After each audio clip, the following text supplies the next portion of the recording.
So hello everyone, and thank you for joining us today for our Latinx and Hispanic Heritage Month Artist Panel. My name is Xavier Vasquez, and I'm the Executive Director here at Sample Neighborhood Network, or how some of you might know us, SPNN or SPIN. Before we get started, I want to point out some housekeeping things. First, restrooms are outside, the studio on the left. So if you go out the studio, take a left, you're gonna see the restroom right there. Masks are optional here at SPNN, and we trust you to make your best judgment to keep yourself and others safe as we transition into the cooler season. Okay, should have opened this before. So how many of you are familiar with SPNN? Awesome. For those of you that are new here, and as a refresher for everybody, SPNN is a community media and technology center providing tools and training for youth, adults, and nonprofits to use media and technology to tell stories and gain job skills. Our talented staff provide programs and classes to help youth and adults learn media making and storytelling skills. Our cable channels and social media serve as a platform to share those stories with local communities. Our AmeriCorps program has up to 35 members serving in different nonprofits, workforce centers, and libraries teaching technology skills. SPNN's mission is to empower people to use media to make better lives and build common understanding.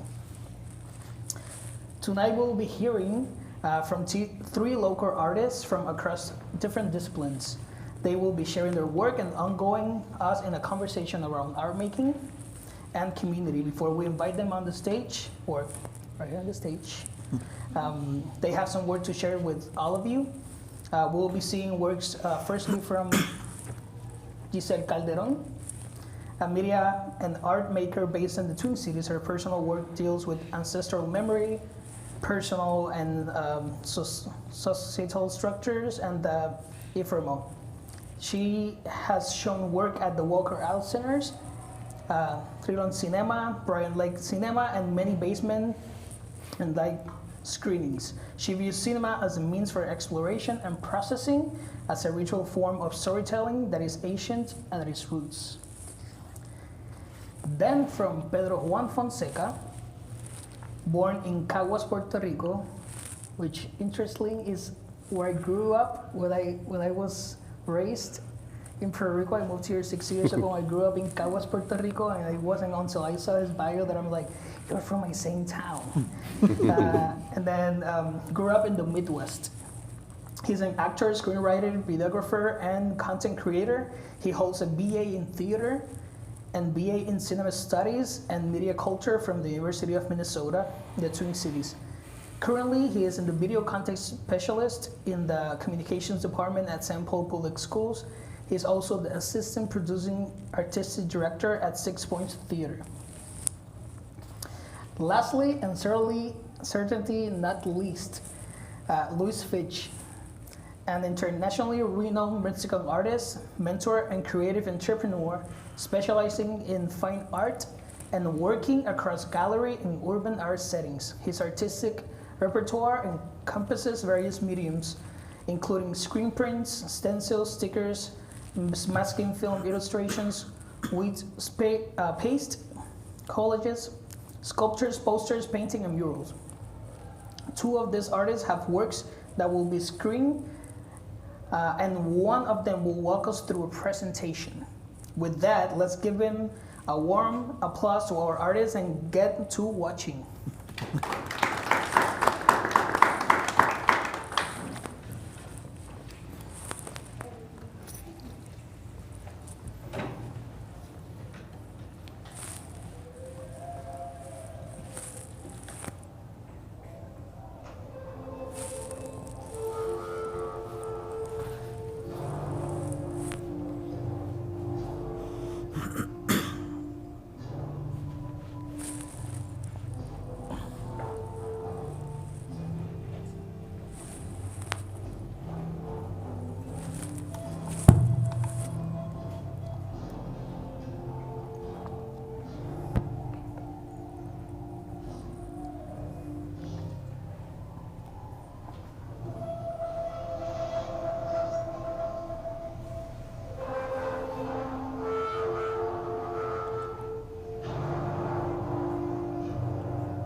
they're going to tell you where if you work hard and if you give it your all, that you'll live your dreams.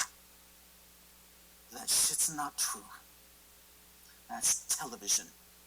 And people who take advantage of your hopes with a lie that you'll make it if you keep working hard.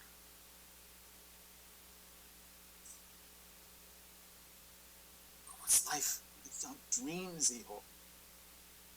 What's the point if you don't try to beat the odds and get good in the world?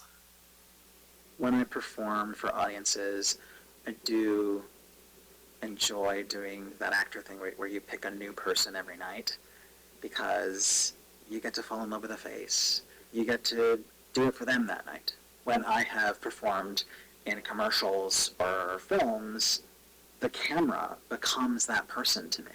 That's the thing that makes film feel like a calling to me. The fact that you can never tell if it's only a science or only an art is great to me. And that's why it feels like an endless canvas on which to create. When you're alone and life is making you lonely, you can always go downtown. When you've got troubles, all the noise and the hurry seems to help, I know. Downtown, just listen to the music of the traffic in the city. Linger on the sidewalks where the neon signs are pretty. How can you lose? The lights are much brighter there. You can forget all your troubles, forget all your cares. So go downtown. Things will be great when you're downtown. No finer place for sure. Downtown. Everyone's waiting for you.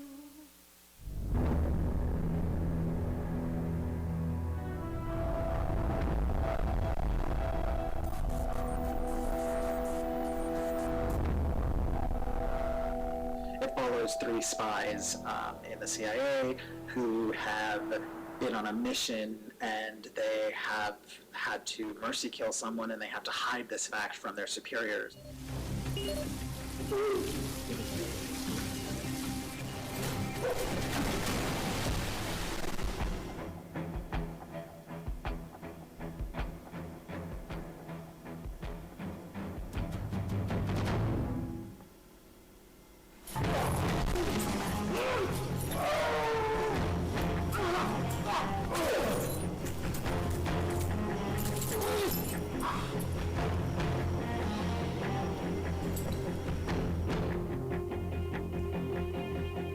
There's just one thing that gives me pause.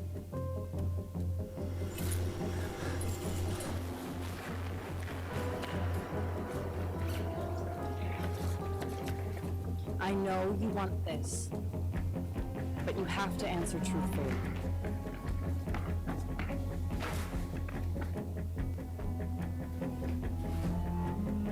Have your flashbacks stopped?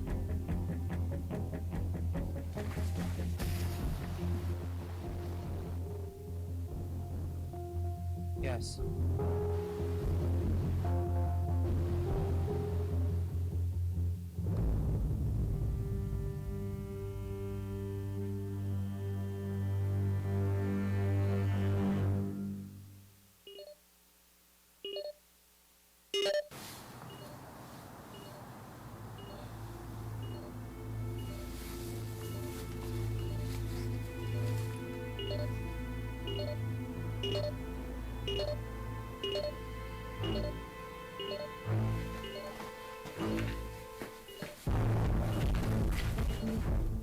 It's a great project. Everybody has to make that first movie where all they do is run around for like miles doing cardio in the city downtown at midnight, because you'll make great friends.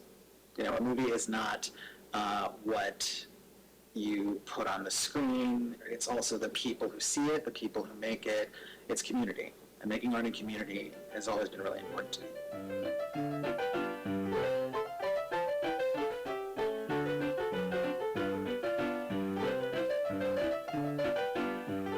I wanted to challenge myself to tell a story without any dialogue whatsoever.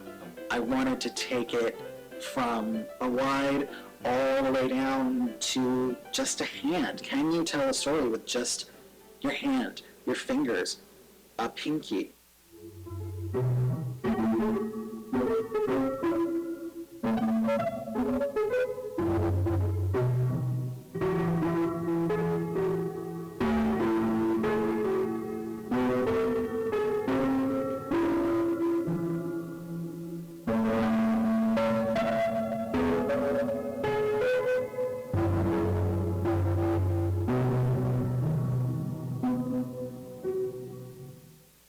An opportunity came to me through Sundance to make bootstraps. I was worried that I wasn't setting up a sort of clear understanding of myself as an artist through my short films. I was like, well, there's no through line here. How could anyone follow this? What is your style? Who are you? It was great to access this sort of grittier, grounded, more high stakes place.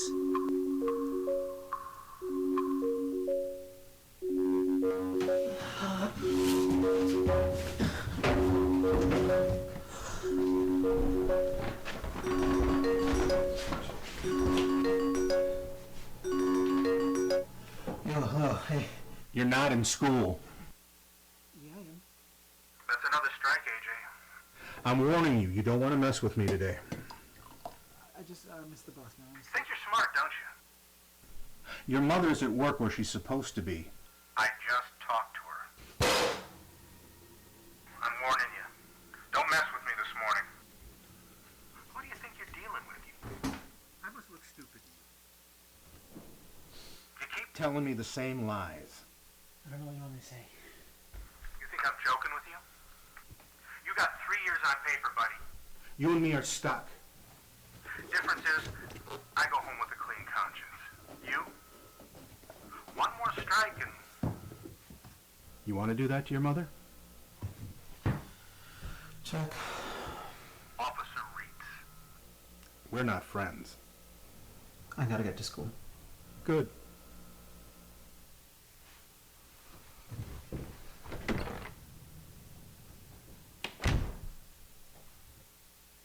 Once I finished Bootstraps, it felt like, okay, I can go into any avenue. So what is the wildest avenue I can go to? And I came up with the idea for Children of the Night. When are we? An undefined post-war, pre-war year in the mid-1930s. Who are they? Many of these characters are fictional exaggerations and extrapolations of true-life famous and forgotten figures from the golden age of Hollywood. Children of the Night follows the Spanish translator on the set of the Spanish version of Dracula in the 1930s. And he gets caught up in the petty rivalries and, technical gaffes of all the strange and wonderful characters of the golden age of Hollywood. I had, of course, seen Dracula in film school. We studied it and learned quite a lot from that beautiful piece of work. And at that point, we touched on the fact that they had made a Spanish version, but we didn't linger on it and they didn't show it. I dug into the history of that production and came to find that absolutely nothing of note happened. But then, of course, what emerged was, well, there's this space now where if I created an alternate history, what would occupy that space? And what ended up coming out was very modern preoccupations with being an artist in a system that is not built for your success. This play takes place in a fictionalized 1930s America and imagines this essential translator being present for a contentious night on the film set of Dracula. It's a monster movie. There's definitely barely any content. Our main character has 3 wives. Under no circumstances can we postpone. We're only 3 weeks into production on this god-forsaken film and already hopelessly behind and severely over budget. And that's just the English version. And the Spanish version? We shoot English all day, then Spanish at night. I assure you, both pictures are failing at the exact same rate.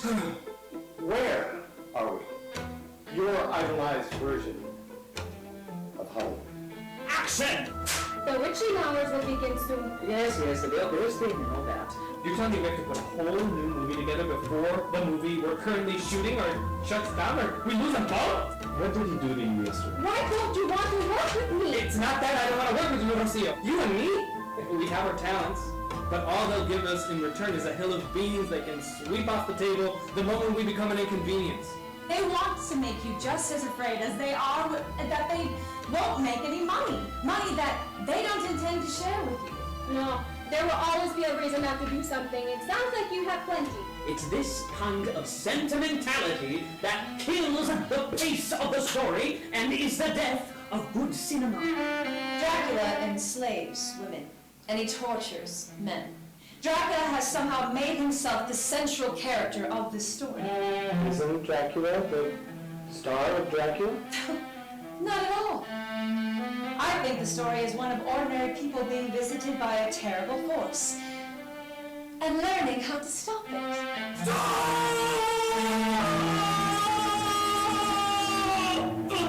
A monster, a demon, the shadow of a devil in the night luring me into your trap. I won't have it! I won't stop! I won't stop! I won't stop until I eat you first, till I let you dry of everything that gives you life!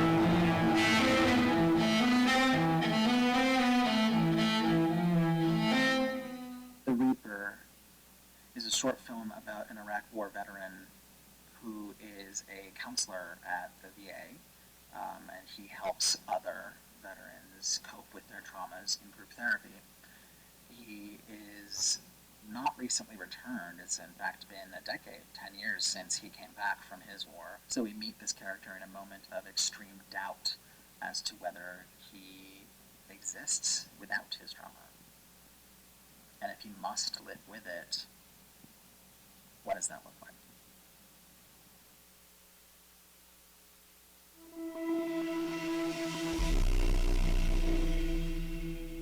It wasn't sudden.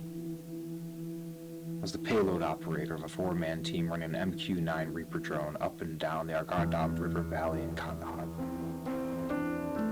2009 to 2013. If anyone saw the shadow of the Reaper flying overhead, knew what I was coming for. The hatred grew gradually from there until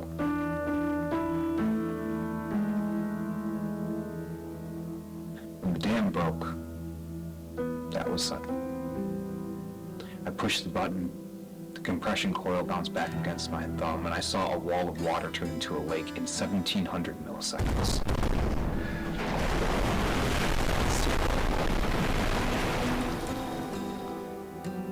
Still hear it sometimes.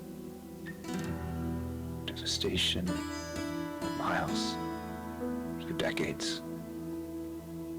I did that. You know they call them fire and forget missiles? Try to streamline the process, make it easier. Well, it's easy. I fired that missile 10 years ago.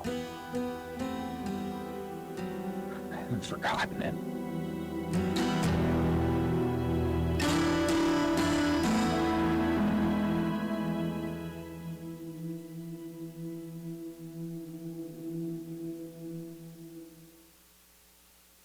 Well, I don't think I'm telling anyone any news that now is one of the most difficult times to be a film artist. I'm trying to take it as a reminder that at its core, the moment that this call to artistry sparked, it was never about an end goal. It was simply a spark from nowhere. And this is a time to reconnect with that spark. Downtown, no finer place for sure. Downtown, everyone's waiting for you. Everyone's waiting for you. Everyone's waiting for you.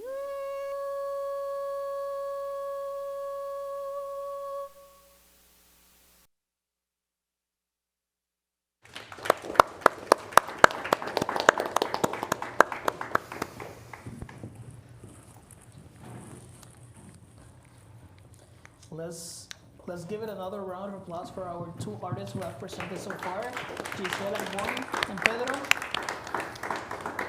And don't worry, we'll also see from Luis shortly. We're ready to run through some introductions, but I love for you all to introduce yourselves. Let's do a round of names, pronouns, and just a little bit about what you just presented. But let's start with Luis, since he has an accompanying presentation. My name is Luis Fitch. Thank you for having me here. I'm from Tijuana, Mexico, the most visited border in the whole planet, and I've been here 25 years. I've lived more time here than any other place in the whole world. So that makes me a Minnesotan, I guess. And I'm a co-owner of an agency called Uno Branding. We do cross-cultural designs and communications. We work for Smithsonian, cultural institutions, Target, Fortune 500 companies, done design for the United States Post Office. There's 4 stamps out there for Day of the Dead.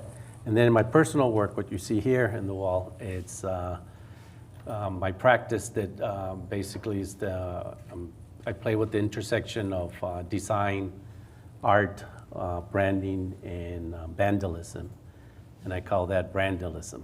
So a lot of people say that they recognize the icon or the iconography that I use, but they don't know who it is. So it's because of that consistency of branding that I bring elements of branding into my art and strategy and marketing.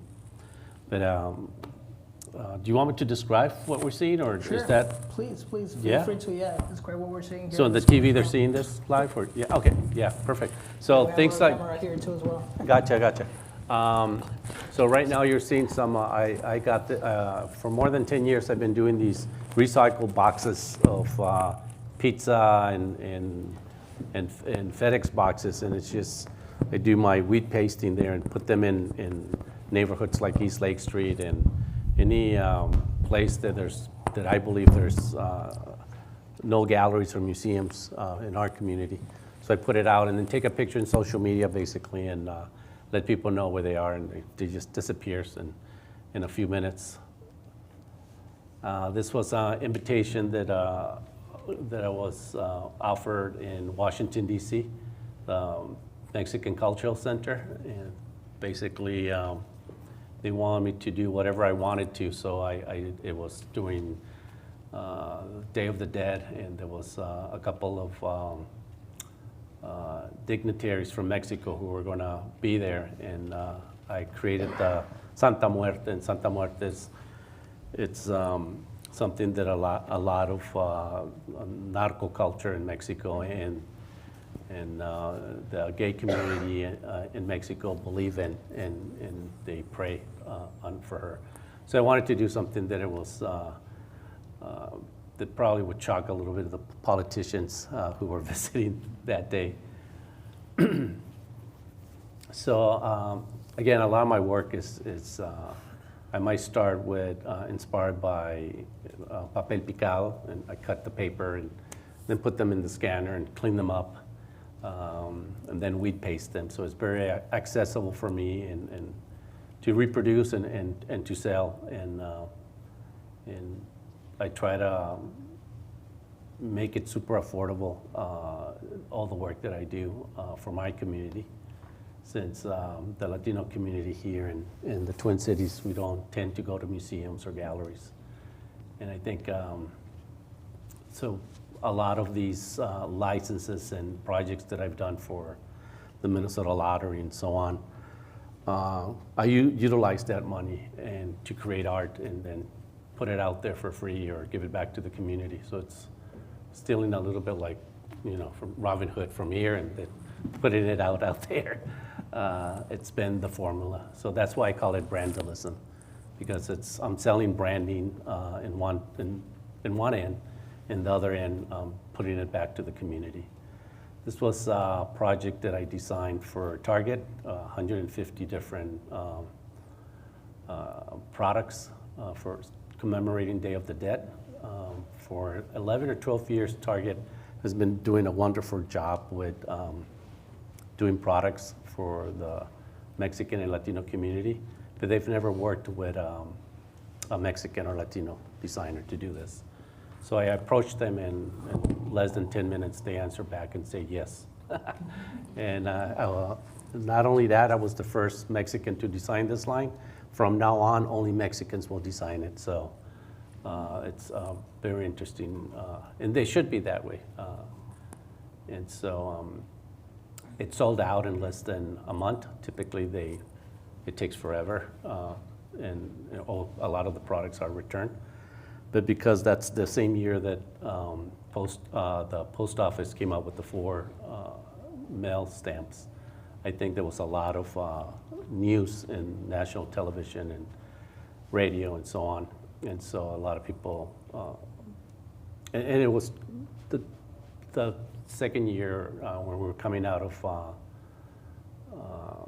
the COVID. And so I think a lot of people understood that this is more than a celebration of just party and color and Mexican. It was really to commemorate those who have disappeared in our ancestors and people who we've lost in the last 3 or 4 years. Everybody knows somebody who died because of COVID. And so I think part of that, a lot of the people, some people obviously bought it because collection items or whatnot, but the prices were very accessible, and that was a big thing for me to make a whole something to commemorate Day of the Dead in a very accessible and a national level too.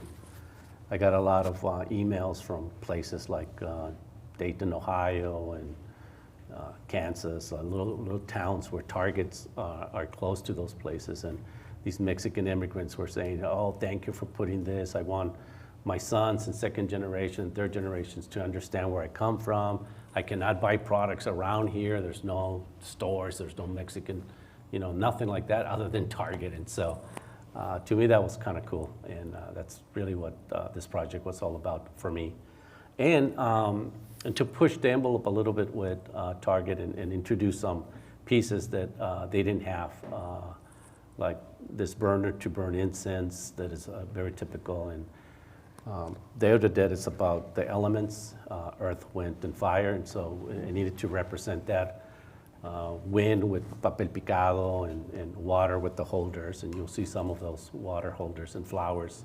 Obviously the candles and all that. The rest is just, other elements that it needed to incorporate there. And then we removed things that were just too commercial.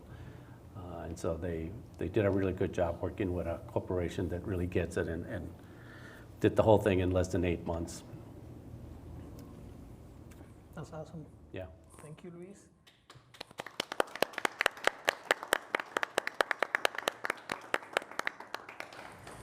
Let's also have the other 2 artists introduce themselves and share a little bit about what we saw screen. Can start with you said. Okay. My name is Giselle. My pronouns are she, her, they, them.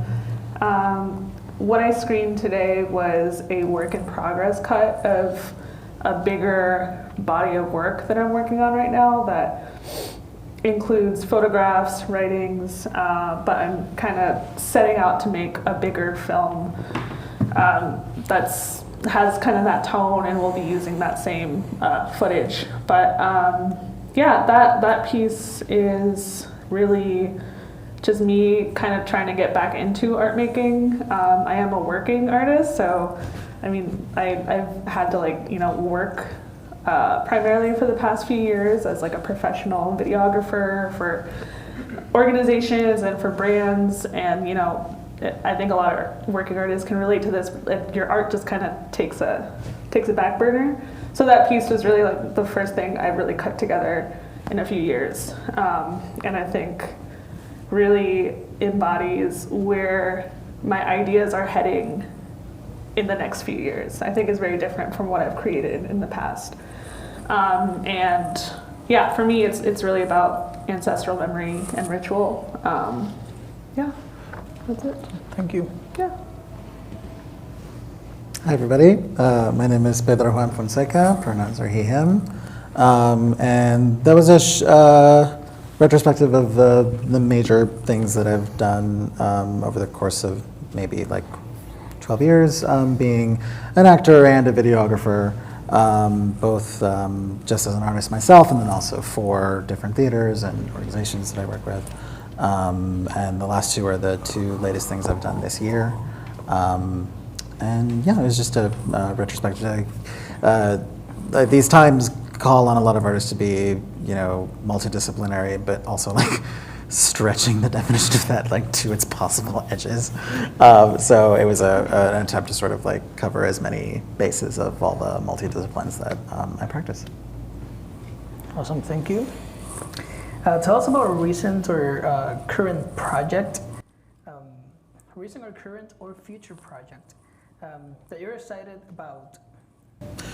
We saw a trailer for a play reading that I had in May of a play I wrote called Children of the Night, and I'll be releasing the recording of that reading just in time for October spooky season. And it's about the shooting of the Spanish version of Dracula.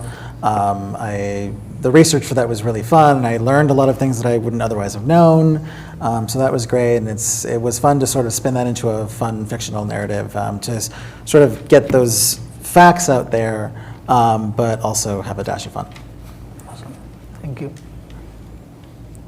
Me? I'm very excited right now. I'm part of commissioners of 13 independent commissioners, basically, that we were working with the government here in Minnesota to redesign the flag and the seal. And we are in our third week right now, and I believe next week it will be public now.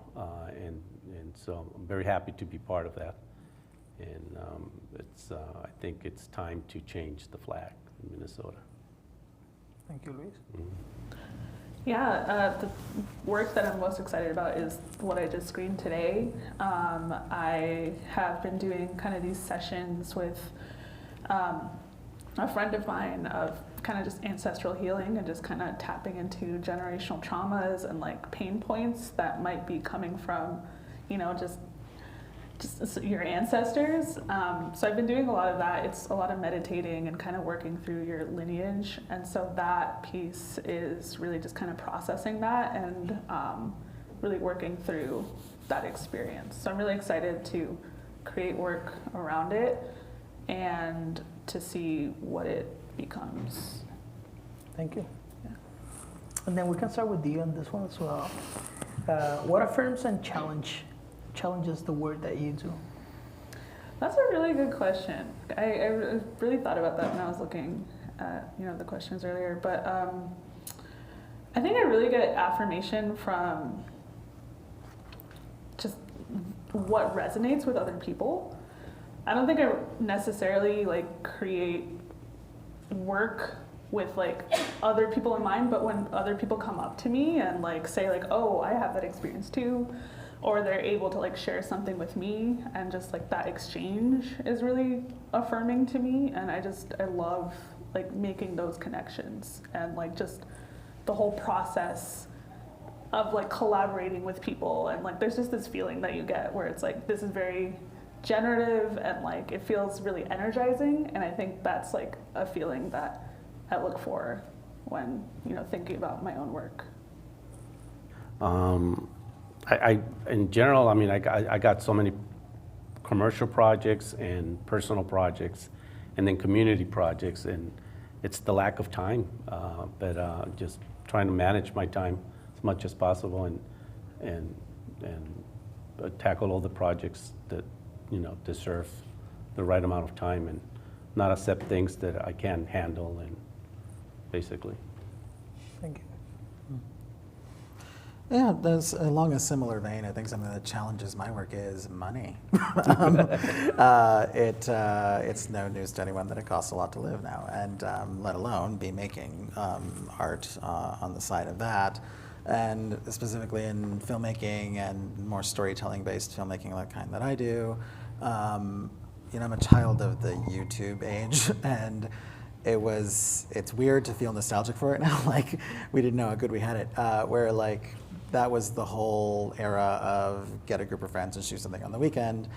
And in way too short a space of time, it's now become, well, what's your marketing plan and what's your distribution and how much money do you have to set aside? That's not enough. And it's unfortunate to be having those conversations around something that should feel as pure as possible. And the fact that it makes it trend toward selling, it makes it trend toward presentation rather than exploration. I feel quite inspired by your work because there's so much exploration, and it feels like that's what it should be about more. So that's a challenge. And affirmation, I think affirmation comes to me quicker as an actor, as a performer. I have the privilege to be working with Pillsbury House Theater right now, performing in Breaking Ice, which is a series that goes into places of business or colleges and takes in the stories of people who have been feeling tensions in that space and makes drama out of it and performs it back to that community so they can see themselves and sort of foster conversation around sort of difficulties that they may be having amongst themselves and sort of like create a space where they can start connecting with each other. And that feels really affirming to do because of how, especially when you're out front performing, your body is politicized all the time, and that can often be a negative experience. But in this context, it's a positive experience because there's somebody out there who specifically needs to see me do that thing. And that thing might be painful for me to go through or experience, or those emotions might be tough to call up and then release. But knowing that there's groups of people or someone out there who needs to see it to take it with them, that feels really affirming. Thank you. And we can start with Luis on this one. How do you measure growth in your work, and how have you grown as an artist? Every year, a day before my birthday, I do a list of 10 things I want to do during the whole year. And just ask the universe if I can do it. So I put 2 or 3 very difficult ones, like creating a stamp for the United States Post Office. That kind of stuff, crazy stuff, and then real ones, so I don't feel kind of like, that I know I can accomplish, right? And then I check every quarter to see where I'm at, and I do mini plans to tackle the difficult ones and break them apart and all that stuff. So that's how I actually do it. I ask the universe, I write it down, I put images, and I reinforce that, and they appear. Awesome. Yeah. I do the exact same thing. It's really fun to do. Just kind of like just vision. Yeah, and be connected. And then at the end of the year, revisiting your list. It's so great to see what actually came to fruition. Yeah. So yeah. And so when I did the stamp, it was October 11, and I got a call in my birthday for the stamps. Next day, 24 hours. Wow. It was weird. The power of attraction. Yeah. That's great. Pedro? I gotta try making a list. All I do is drink with friends on my birthday. I'm sorry, remind me of the question. Yes. How do you measure growth in your work, and how have you grown as an artist? Measuring growth is too difficult, so I just try not to do it. It's, for me personally, my experience of actually being the one to measure growth, that feels, my degree is in media studies and cinema, and so essentially what it qualifies me to do is write reviews for films for a thing called newspapers. I don't remember what that is.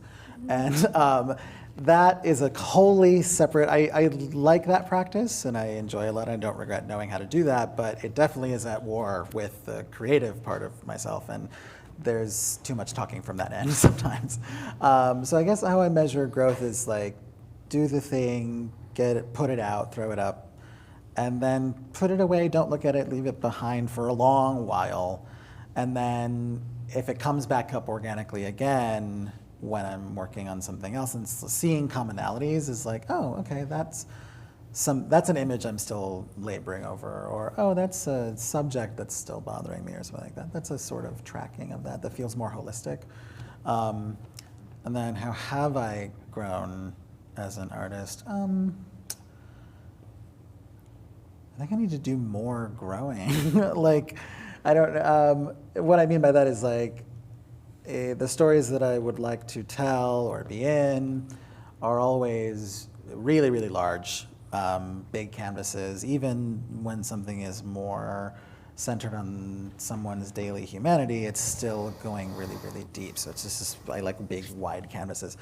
And maybe growing means realizing that can be smaller. I don't know. I think growing is a journey, and I hope that I continually change. What that will be, let's just let it happen. Although I now heard this really fantastic idea, which is I'm going to start a list right before my birthday of really big things to do. That might help. I'll probably start using that too as well. Before we continue, let me fix my microphone really quick. I'm just trying for my beard not to touch my microphone, and that is not ideal. Awesome. I want to be comfortable, and I feel here like a peacock. I'm trying to my beard not. I think that's better. Can you hear me well? Yeah. Perfect. There you go. How do your identities show up in your work? And we can start, Pedro, on this one with you. Identity. That can also be difficult to try because I'm often performing in the thing that I'm making. But I guess I would say it shows up in where I like to dig. You know, I think the places I like to excavate are popular. I don't think they're uncommon to people or audiences. I believe where I'm excavating, what I'm digging for, and the point of view I bring to that, I think that's what's fresh. Yeah. Thank you. For me, it's very obvious. Everything I do comes from directly or indirectly from Latin America or from Mexico specifically. And my commercial work, my non-commercial, it's always, there's something there that you can see that has that, Mexican. It can be inspired by folk art, it can be inspired by architecture, but that's my source, and I utilize it. Even if you don't see it, me being bicultural and bilingual, it's just part of it. And if not, it's a cross-cultural between, this country and Mexico, and what happens in the borders. Me being from the border, there's that, you're not from there, you're not from over here, but you're from the border. It's very unique. And that mentality, I've always brought it with me. It's part of my DNA. That's awesome. And you have built also such a stamp that you see we see your art over the Twin Cities, and you're like, there's ways. Like right away, we don't have to see your name or anything. We know it's your art. Yep, right, don't tell that to the police. Yeah. No, we'll just keep it to ourselves. You said. Yeah, this is hard. I'm a millennial and I want to be everything. So I feel like I change every day too. So this is a really difficult question. But I think what's beautiful about film is that it all has a context, and like every film that you watch, every piece of art that you see says something about like that historical moment, that political moment, that social moment, cultural moment.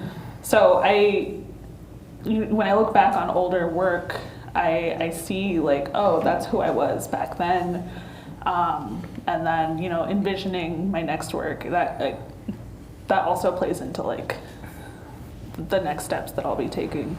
But something that also is kind of difficult is being like a Hispanic, Latina person. I try really hard not to like stereotype myself. I think like when you're, especially like when grant writing and like showing your work to like potential funders, it's really easy to, you know, really go hardcore into like your identity and, you know, create something that like white people want to see. And sometimes I really don't want to do that. So sometimes in my work, I'll just blatantly be like, no, I'm not showing any of myself in this. I don't want anyone to like know like who I am as an artist. I want them to just focus on the work. So sometimes I will take that angle. But, you know, it's inevitable that your identity will show up in your art no matter what, though, just because it's your creation. You are the creator. And yeah, inevitably you will show up in it. Thank you. Yeah. And this is a very, I would say, personal question for me, but what does it represent to you to be a Latinx artist in Minnesota? Do you want to start? Or? Oh, we can start, yeah. You said we can start. Okay, you cool. can start. Yeah. For me, not just in Minnesota, as soon as I crossed the border in San Diego, I was representing Tijuana. And then when I moved to LA, I was representing still Tijuana. And then when I moved to Columbus, Ohio, of all places, it's like, okay, Tijuana's not close to me. So now I'm representing Mexico.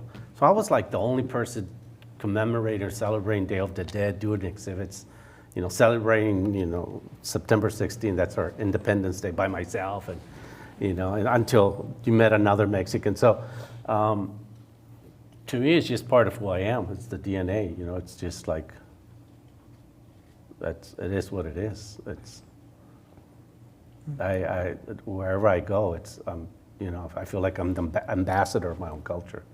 Yeah, there's so much.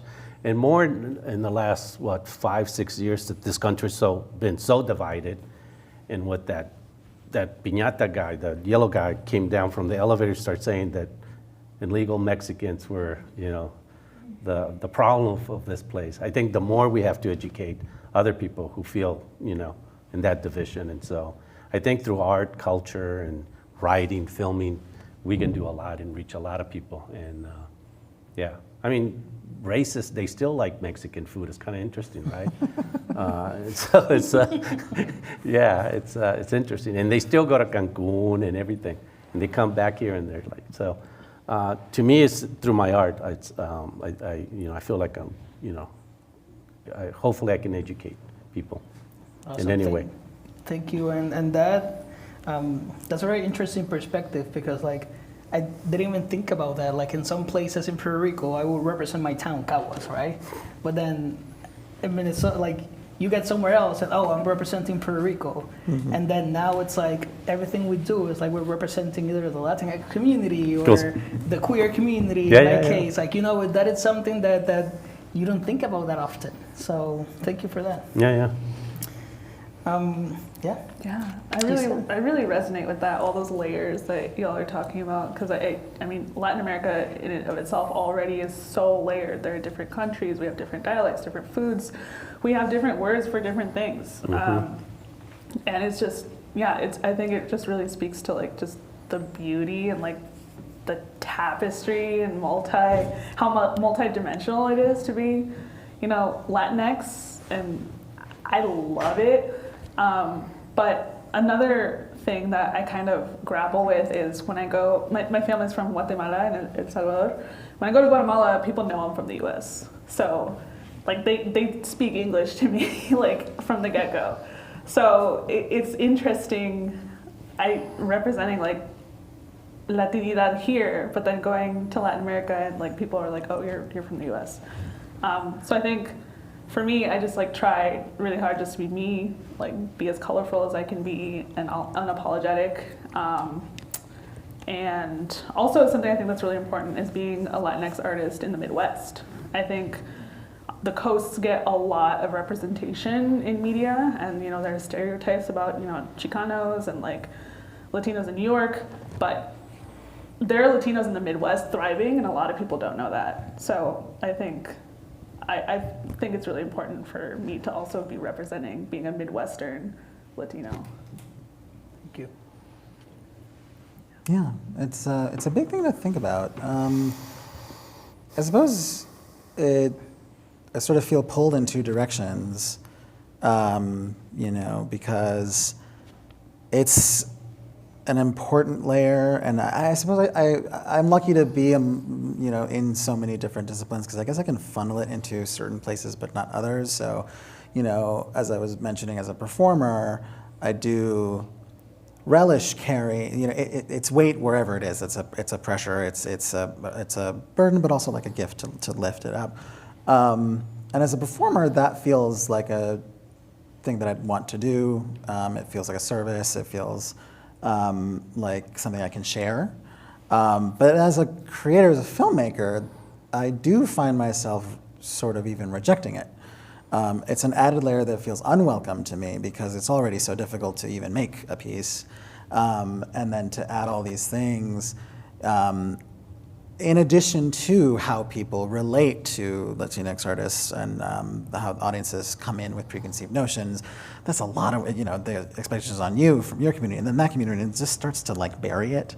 And how I respond to that is kind of like throwing it off, and I try to do that by creating characters, either performing or writing them, in stories that expand definitions or question preconceived notions, and then also trusting, like, as you were mentioning, like it will always be there. So me having to do heavy lifting to represent it might, if it doesn't take place, it's okay, it'll already be there, inherent in the work itself. I suppose an example that occurs to me is in Children of the Night, I wrote several drafts of that play, and suddenly I realized, like, I'm writing about a movie that was made in Spanish, and it's all in English. And so I jumped that draft, and I did the entire first 40 pages in Spanish.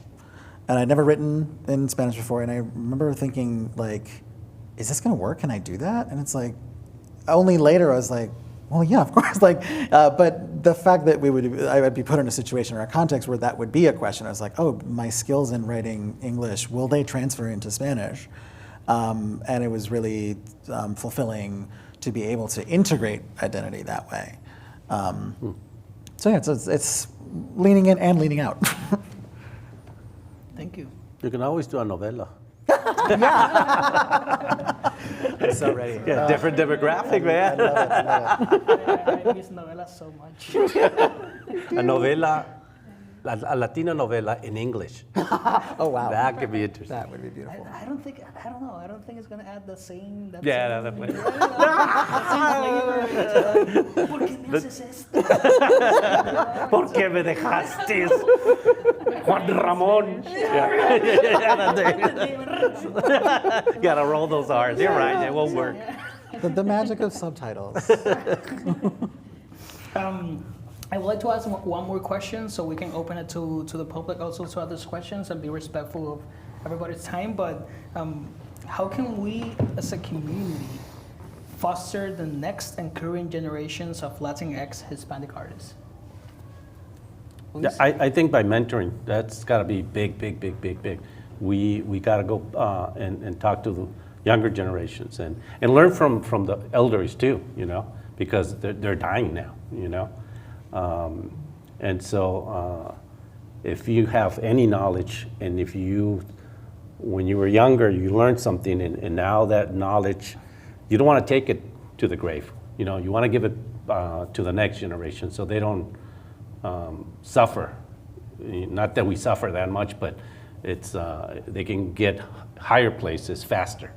And so mentoring, I think it's, to me, like the biggest thing that you can do and give back.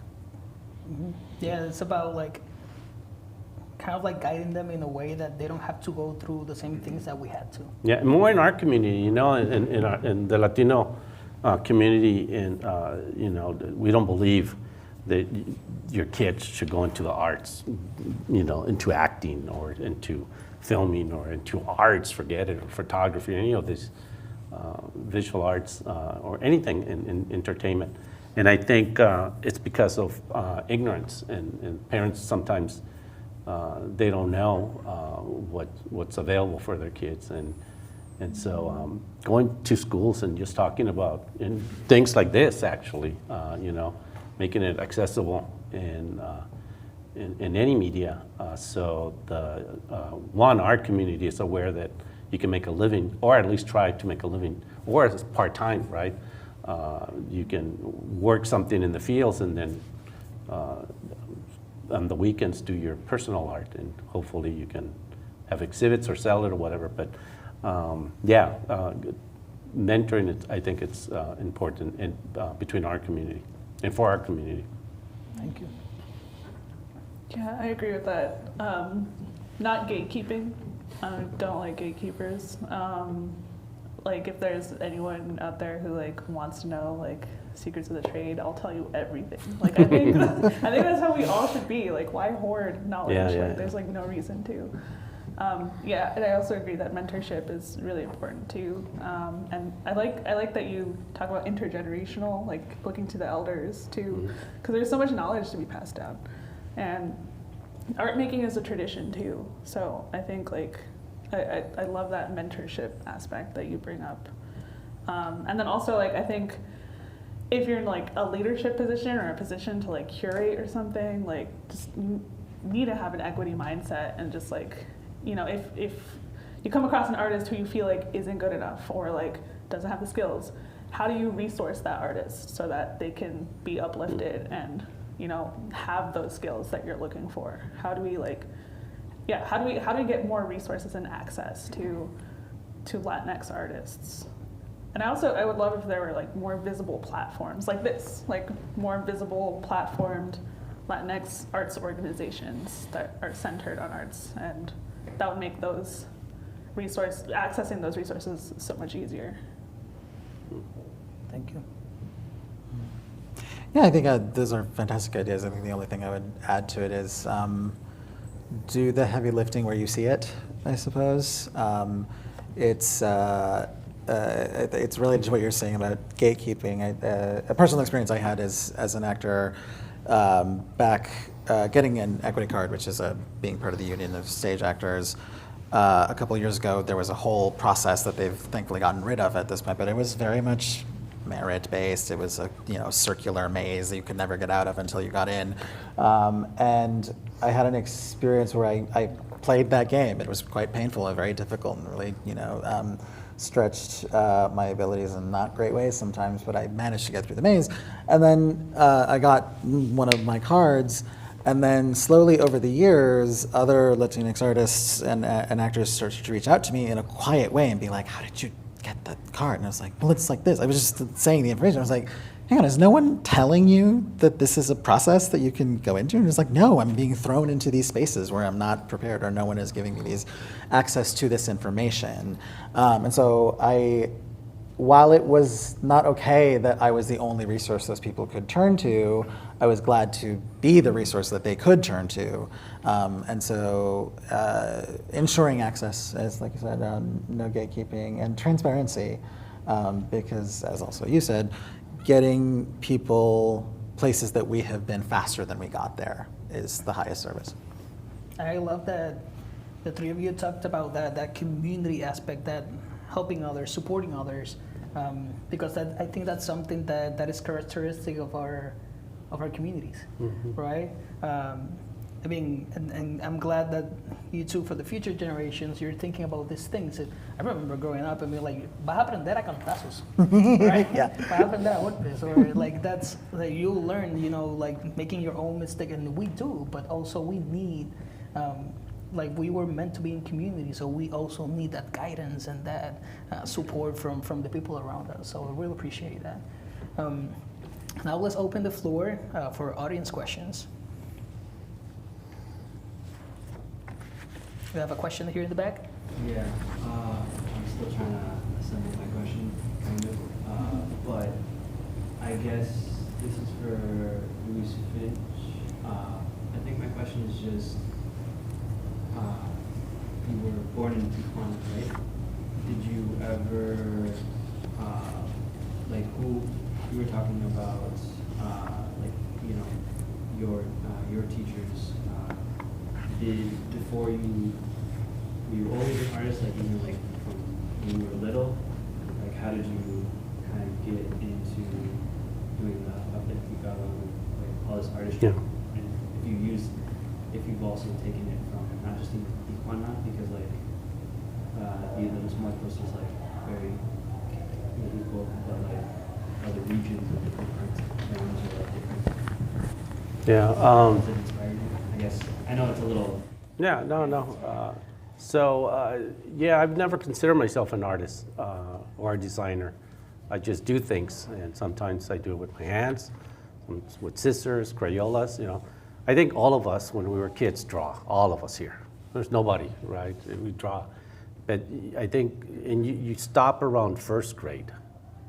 You know, it's like now you're like with these other kids, and one or two of those draw really good, but the schools don't push you to do that, and so you got to find your way, you know. And then, you know, so I've been drawing since I remember 4 years, 3 years. I still have, my mom saved drawings of mine. When I was 3, I have them in a box. I have a collection almost every year of my life. And they're terrible drawings, you know, they still terrible. But this whole thing about Day of the Dead, it's, I don't even call it Day of the Dead. It's obviously you can go there if you want to. It's just a universal symbol like any other artist. And I utilize it as to do, to communicate in different ways. So it's not about the death. Matter of fact, none of my characters are dead.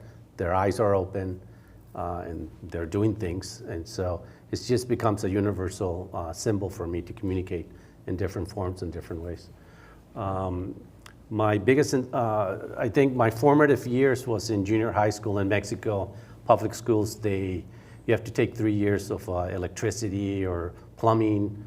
In my case was technical drawing. So I went from drawing really bad to like super straight lines with ink and pens, and I can do elevations of houses, and they train us for that. And then when I was 14, 15, I had the opportunity to do an internship with the largest architecture firm in Tijuana. So I learned a lot about how to do logo types in that firm and things like that. And the first time I made $100 doing a logo was probably 14, 15. That was it for me. I said, I can do this for the rest of my life.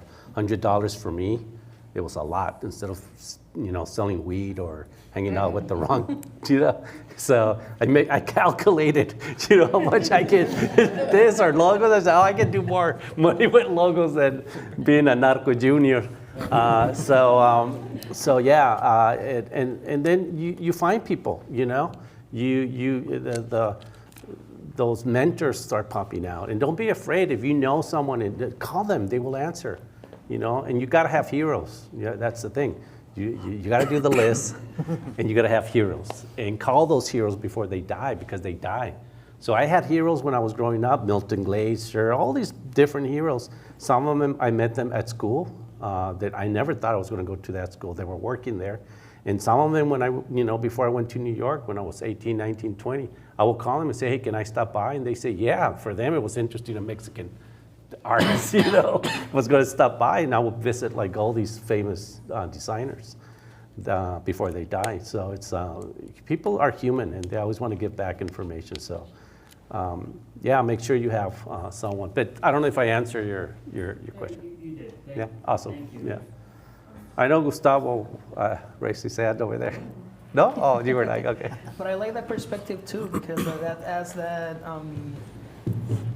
we reach out to people, right? And to places. Like if you didn't reach out to Target, then probably you wouldn't open doors for other Mexican artists at Target right now. And I reached the main creative person through social media. Like, see, like it was like that, and literally 10 minutes later, she goes, "We know who you are." Yes. It was like that. Literally, I still have it. Yeah. We know who you are. Yes, because they saw it in the streets.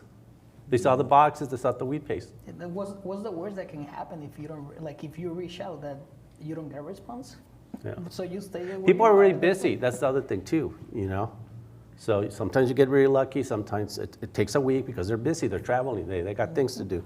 And sometimes it's a month, or sometimes it's not the right moment, but they will remember you, but you don't give up. You continue to promote yourself and send the stuff out. And then one day when they need you, they're gonna remember, oh, that guy, of course, or that person, or whatever, right? It's like, boom. And the connection was like that. The stamps, I put one wheat paste in Chicago, only one. And the creative director was coming out of the L, right, the train, and saw it.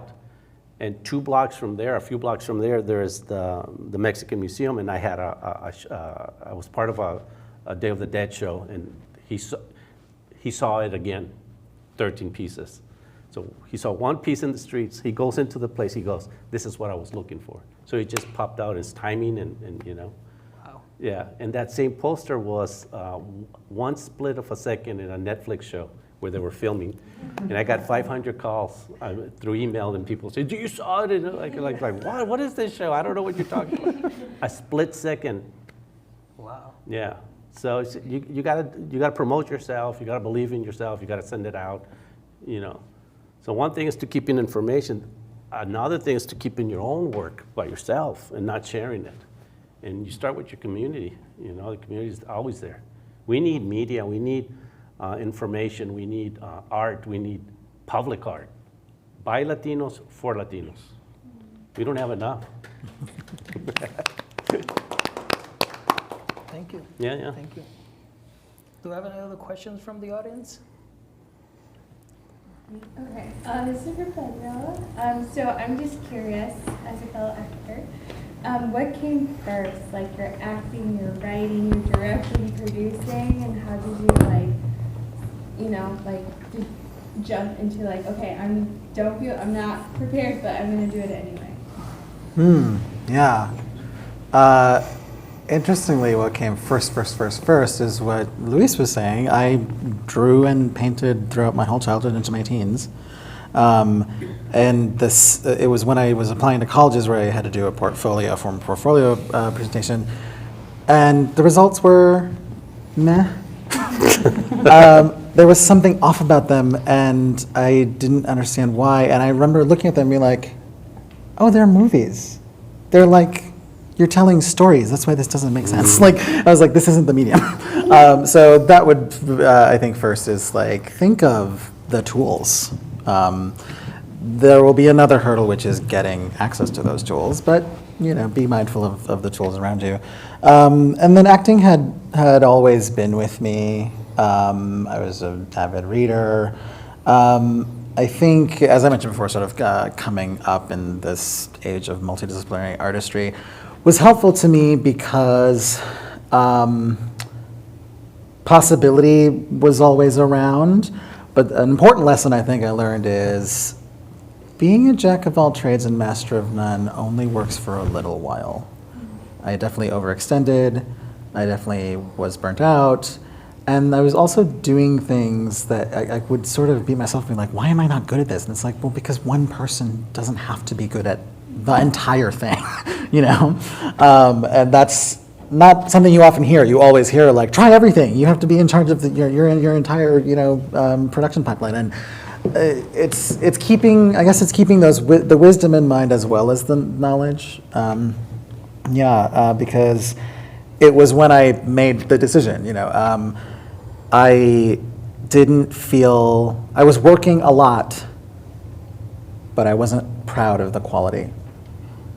And the quality needed to start mattering, and so I was like, okay, which is the one? Pick now. And once I devoted to acting, suddenly I thought I was losing something, but suddenly everything zero focused, and I was able to the booking continued until and then I also did use that as an external measure. It was like Luis is also mentioning, go for the big thing, How I related it to myself is be places you're not supposed to be, have the bravery to show up there, and then fight like hell to stay there.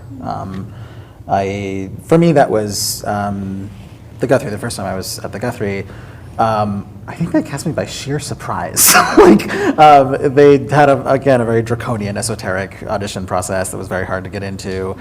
and I was just like, barrel through, and got in and then had to stay in, and it was not easy. It was, many, many different types of aggressions and different types of people that you meet and sort of fighting a lot of new perceptions, but hanging in there.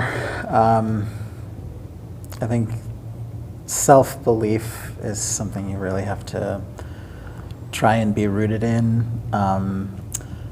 without letting it turn into selfishness. But yeah, trusting that focus would take me somewhere, following that gut feeling. It's there for a reason. That helped. And so now it's, a concentration with a lot of other sort of avenues or side things that help it, it all feed. I think that was the key, is realizing, like, don't spread so far, like, have it all feed in, When I create work that I'm in, I go back to the pure idea of what we all want to do, no matter the discipline, which is build a playground and be children. And everything is playground rules.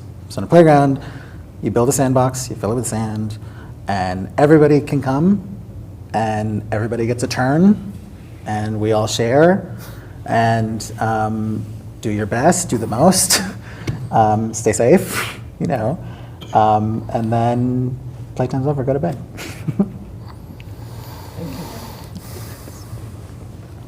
So, thank you all so much for joining us and celebrating these 3 amazing artists today. We will now like to invite everyone for light refreshments in the kitchen.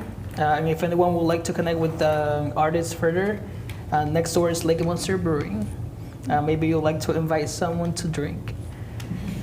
We also have some, in the kitchen we have chips, salsa, guacamole, sweet plantain, or how we call it in Puerto Rico is amarillitos. So we got some amarillitos in the kitchen as well. If you'd like to learn more about what resources SPNN has to offer, any upcoming events, classes, workshops, and connect with us further, you can contact any of our lovely staff members and visit our website. And the staff members, can you raise your hand? That's it, folks. One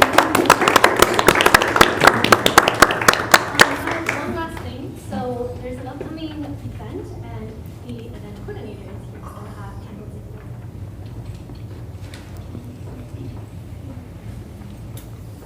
Thank you.